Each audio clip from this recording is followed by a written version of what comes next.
Dans l'intestin, quel bazar, Jadia fait la fête, c'est bizarre. Trophozoïte danse et kyste résiste. Ce parasite vraiment persiste. Diarrhée et ballonnement, c'est l'effet de son tourment. Avec un peu d'humour et de flair, découvrons ce drôle d'affaire.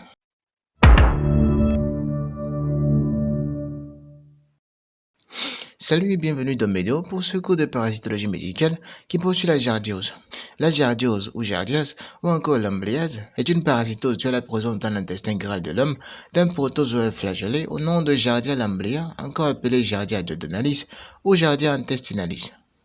Voyons l'épidémiologie. Sa morphologie révèle deux formes évolutives, une forme végétative ou trophozoïde et une forme kystique. Le trophozoïde est la forme active et mobile du parasite. De face, elle est périforme, comparée à un cerf-volant ou à une tête d'hibou.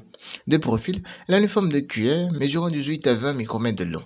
Elle possède deux noyaux logés dans une dépression antérieure, deux corps parabasaux en virgule et 8 flagelles repartis en 4 groupes de 2, dont 2 flagelles antérieurs, 2 antérolatéraux, 2 postérolatéraux et 2 distaux. Le kyste, qui est la forme de résistance, de dissémination et de contamination, a une forme ovale possédant une double paroi lisse, épaisse et refrangeante, 2 à 4 noyaux, 2 corps parabasaux et un reste flagellaire en forme de S. Il s'agit d'un parasite monoxène dont le cycle direct est court. La contamination de l'homme se fait par ingestion des kystes mûrs. Suite à cette ingestion, la paroi des kystes se lise dans l'estomac, donnant ainsi des trophozoïdes qui se multiplient par scission-parité. Lors de leur passage dans le côlon, les trophozoïdes sont kystes, donnant des kystes qui seront éliminés dans les selles. Certains trophozoïdes peuvent être retrouvés dans les selles, mais ils sont fragiles et ne survivent pas dans l'environnement. Voyons la physiopathologie de la giardiose, c'est-à-dire la manière dont se développe la giardiose.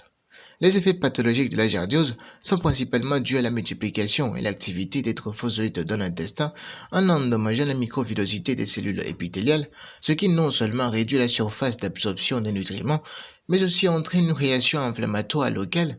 Le tout sera à l'origine d'une malabsorption, en particulier des graisses, des sucres et des vitamines liposolubles. Passons maintenant à la clinique. Sur le plan clinique, la giardiose est souvent asymptomatique. Quand elle est symptomatique, elle se manifeste principalement par les symptômes digestifs comme la diarrhée, les douleurs abdominales et les ballonnements, avec des manifestations de malabsorption dans les cas les plus sévères. Passons maintenant au diagnostic. Le prélèvement concerne principalement les selles fraîchement émises, mais peut aussi concerner une biopsie de la muqueuse duodénale ou un tubage duodénal qui consiste à prélever des échantillons de contenu duodénal à des fins diagnostiques. À l'examen direct, la macroscopie révèle parfois des selles décolorées.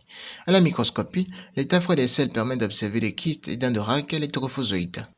Après centrifugation du liquide duodénal, c'est-à-dire le liquide issu du tubage duodénal, on observe les trophozoïdes.